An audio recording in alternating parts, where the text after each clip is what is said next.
लग्नात असतात बाजा ढोल आणि ताशे. आजपासून नरेशचे सगळे पैसे माझे. पैसे कोणाला घ्यायचे? अरे तुझ्याकडून. कोणाचेच पैसे? पैसे कोणाचे आहेत? चला चला चला तोच आहे साहेबला. आपकी बारी आपकी जिजाजी दुसरा पाहिजे. फोन दे त्याला सर्च करू दे. हे चुकीचं आहे. नाही माझं घर आहे मी काय बघ. भांडी भांडी काय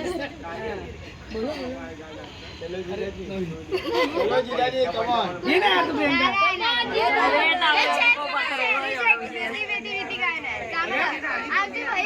तो नकाशा बिकाशा पण नाही. लय बेकार बोलेल. चांगलं बोल. अंड्यावर अंडे 7 त्यात ठेवली परत. हिला उभी करा दारात आणि मला काय घरात.